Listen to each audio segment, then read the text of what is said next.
Abril, abril, abril de Brasil, abril de Tiradentes, abril de dia da mentira. Por isso nós iremos falar hoje de ditadura militar.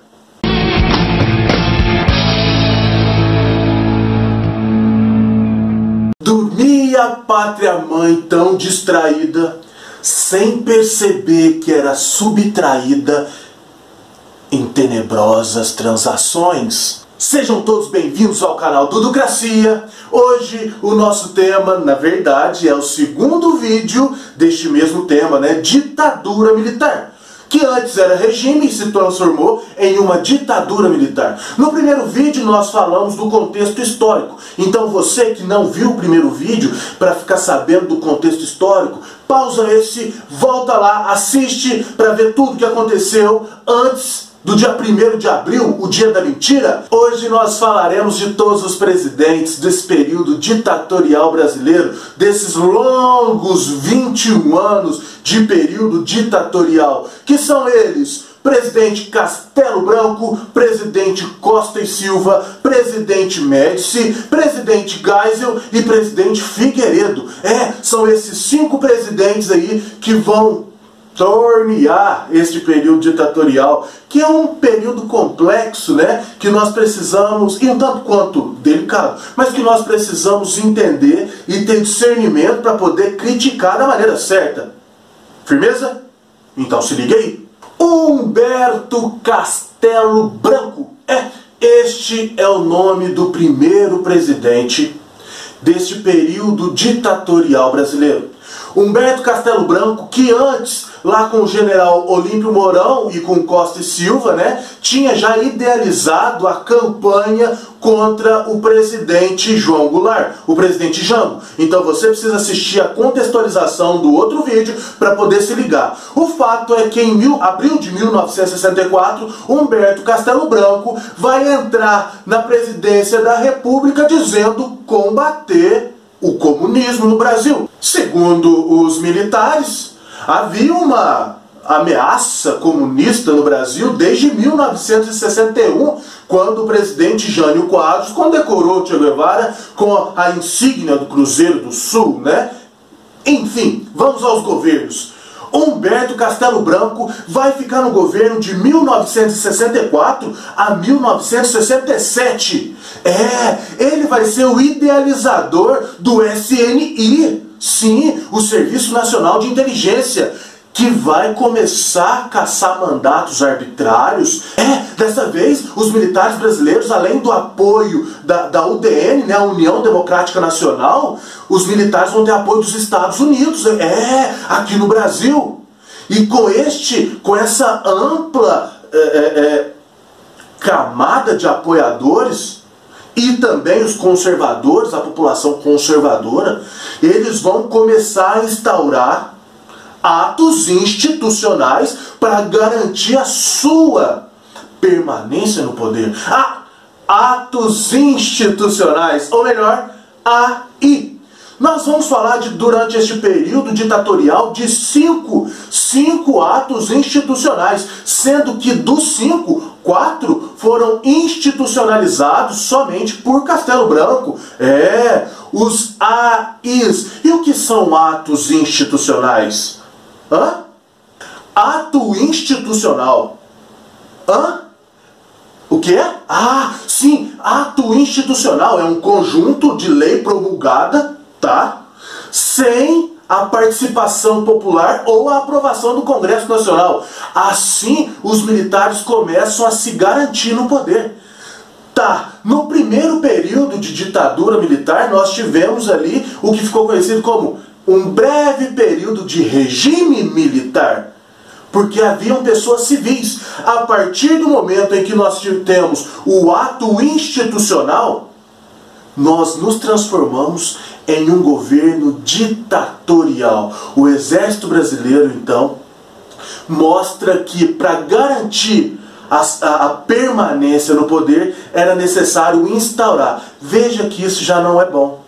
Repare que a participação popular agora não é nem mínima, é zero. Ato institucional número 1.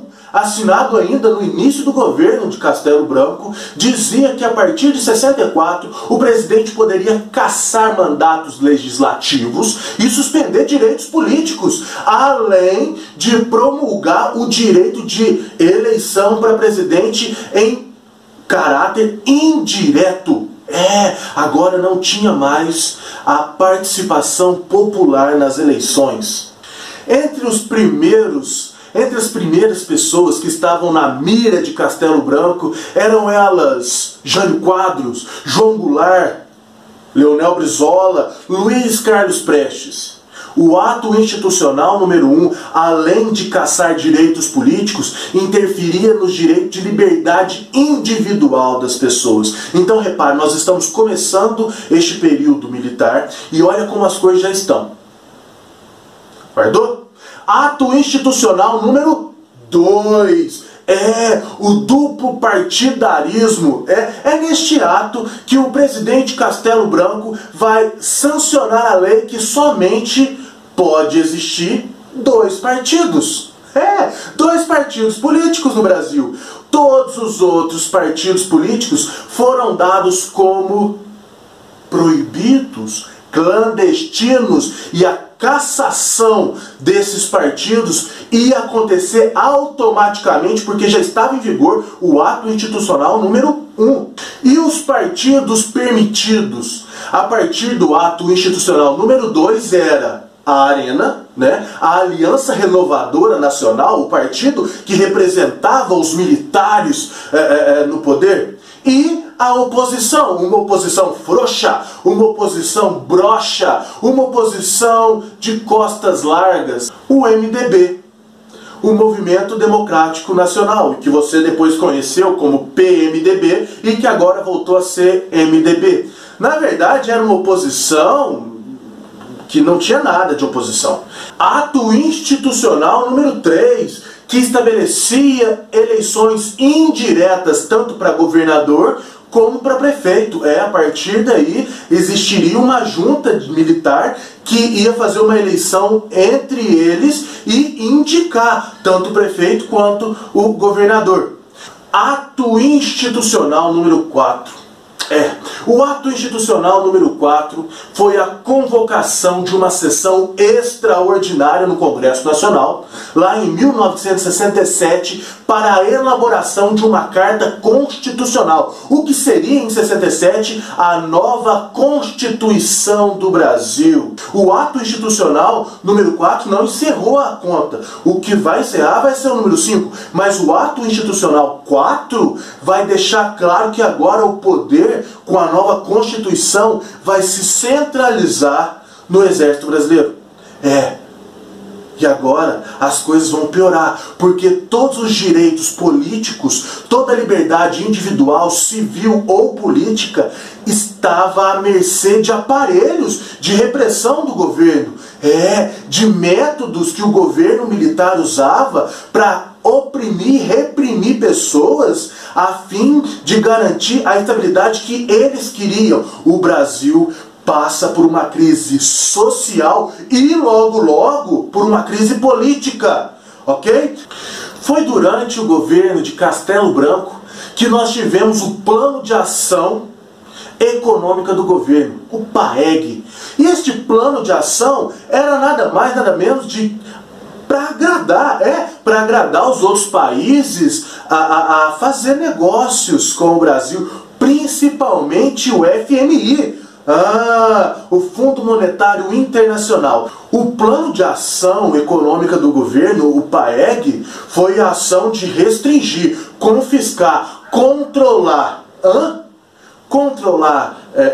gastos com a população, com gastos públicos, limitando gastos do governo com o povo, ou seja, diminuindo a ação do Estado.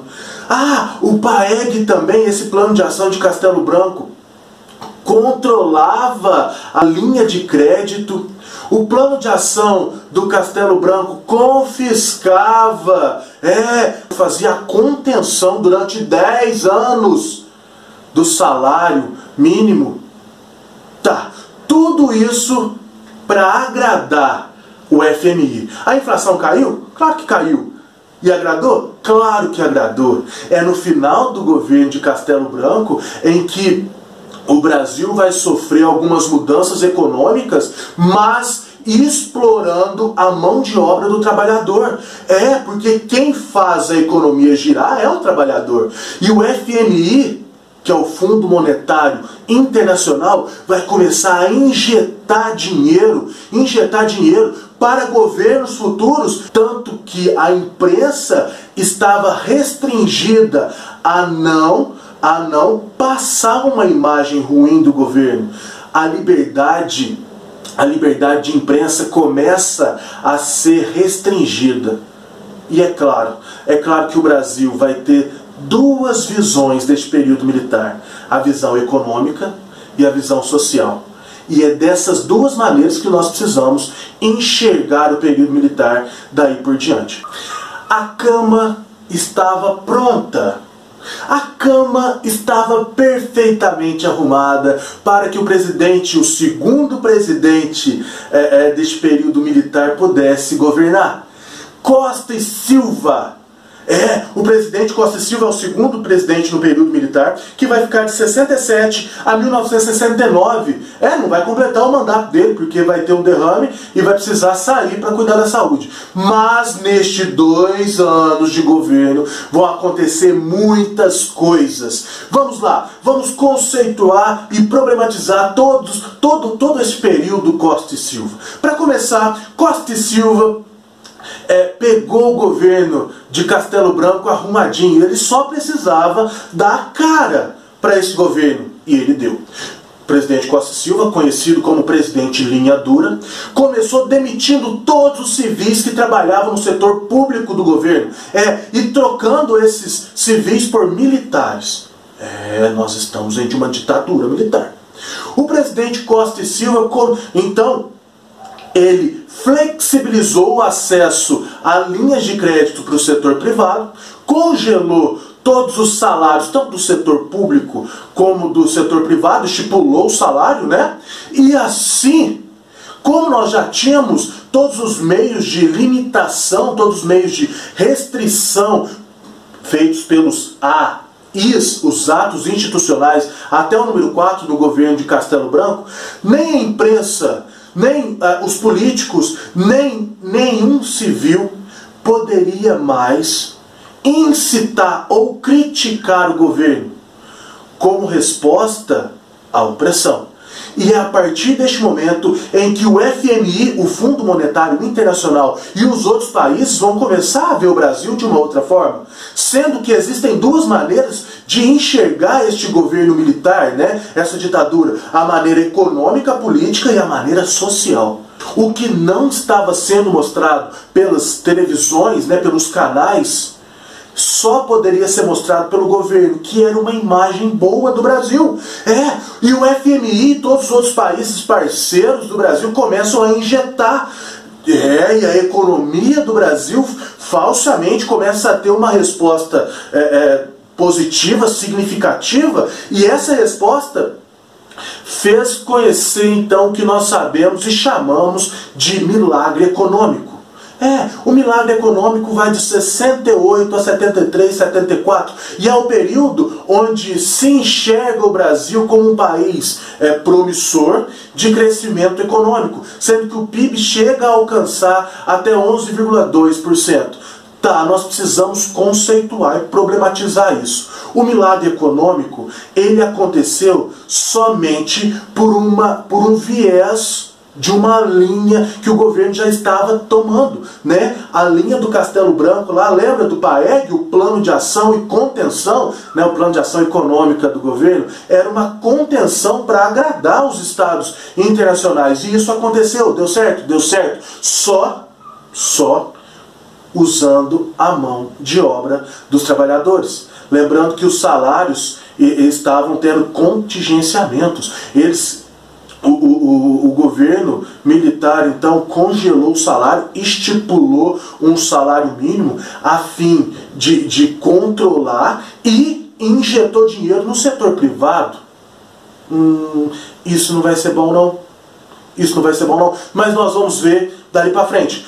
A partir de 68, nós vamos ter uma reação do ponto de vista social ao governo econômico de Costa e Silva. Que reação é essa? O surgimento de movimentos que vão ser contrários. Começando então com o movimento cultural, a tal Tropicália. Nós vamos ter um movimento contra a cultura da política militar aqui no Brasil, né? A Tropicália ali, liderado por Caetano Veloso e Gilberto Gil, vão permanecer de um lado opositor ao governo a partir do momento em que a sua liberdade é tirada. Lembra lá dos Aris? Toda liberdade civil política foi restringida pelo governo. Nós vamos ter movimentos estudantis, né? Vamos ter movimentos operários. Estes movimentos sociais, eles vão nascer na contramão do governo Costa e Silva, questionando então a limitação da liberdade, né? Os movimentos sociais no Brasil vão se intensificar na contramão do governo Costa e Silva a partir de 1968, mais precisamente a partir do dia 28 de março de 1968. Sabe o que aconteceu? Infelizmente, em uma manifestação no Rio de Janeiro, um jovem de 16 anos foi baleado. Edson Luiz é morto pelos militares. E a partir deste momento, os movimentos de guerrilha, o movimento operário, o movimento estudantil, o movimento da contracultura, todos eles vão falar uma língua só, contra as ações do governo Costa e Silva. E em resposta a estes movimentos, o governo Costa e Silva vai promulgar o ato institucional número 5, mais conhecido como a Missa Negra, ou o dia 13 de dezembro, foi conhecido como o dia que nunca mais terminou. Conhecido como o golpe dentro de um golpe, a Missa Negra, ou o ato institucional número 5, é tido como o maior processo de repressão política de todo o período ditatorial no Brasil. O ato institucional número 5 vai cassar direitos de liberdade civil, liberdade política. O ato institucional número 5, além de cassar, vai prender arbitrariamente pessoas sem o mínimo direito de habeas corpus, né? Ou o direito de responder ao processo. O Departamento de Ordem Pública e Social, o DOPS, e o Destacamento de Operações e Informações, o Centro de Operações de Defesa Interna, o DOI-CODE, eram os meios de repressão a partir do ato institucional número 5. Entre 68 e 74, nós vamos ter então a guerrilha popular, a luta armada contra o governo de Costa e Silva. Em 1969, Costa e Silva então se afasta por motivos de saúde. Em 1969, quem assume o poder junto à junta militar, né, liderando a junta militar, é ele, Garrastazu Médici, ou Médici. Vai governar o Brasil de 1969 a 1974. Neste período nós temos muita coisa acontecendo, mas vamos conceituar. Lembrando que tudo que aconteceu com Castelo Branco foi reflexo no governo Costa e Silva. Tudo que aconteceu no governo Costa e Silva vai ser reflexo no governo Médici. E nós estamos falando, sim, dos meios de repressão que o governo Costa e Silva criou. Lembra lá do DOI-CODE, o DOPS? Sim, estes meios de repressão continuam. A sociedade civil, o plano social ainda é tirado do plano econômico. O Brasil ainda possui duas visões, sendo que a visão econômica do milagre econômico ainda está acontecendo. E é durante o governo Médici que o milagre econômico vai começar a reverter, vai se posicionar do lado contrário da balança. Mas vamos lá. Médici. Tudo o que aconteceu no governo Costa e Silva vai ser reflexo, mas o governo Médici usou uma estratégia muito interessante. É no governo Médici que nós temos a expressão ufanismo. Sim, a expressão de política ufânica.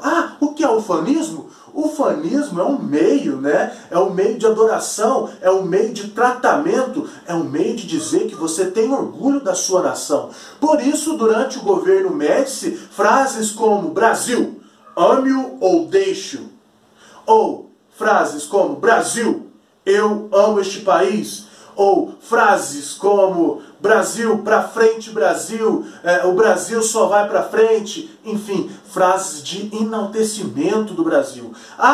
Nós temos aí um detalhe, mas um detalhe importante. Em 1970 o Brasil é campeão do mundo. E a frase pra frente Brasil se torna símbolo do governo Médici.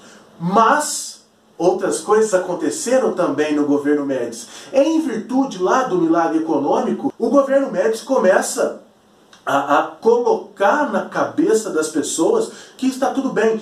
Mas principalmente a dizer para o exterior que está tudo ótimo, encobrindo as ações do DOPS, do DOI-CODE através do ufanismo. O governo começa a fazer construções faraônicas. O que são construções faraônicas? Bom, a palavra faraônico vem lá, né, do Egito mesmo, né, das construções do faraó. Pois quanto maior a pirâmide, tendo exemplo lá do faraó, das pirâmides de Quéops, né, Quefrem e Miquerino, quanto maior a pirâmide, mais poder o faraó tinha. E é nesse período que nós vamos ter a construção da Transamazônica, nós vamos ter a construção de Angra dos Reis, nós vamos ter a construção da Ponte Rio-Niterói, todas elas construções faraônicas, para então mostrar que o Brasil estava bem, que a economia caminhava bem. Mas entre 69 a 72 a dívida externa brasileira chegava a 10 bilhões de reais. E nós vamos pagar um preço muito caro com isso, que é a desigualdade econômica. Quarto presidente na linha de presidentes ditatoriais no Brasil, Ernesto Geisel.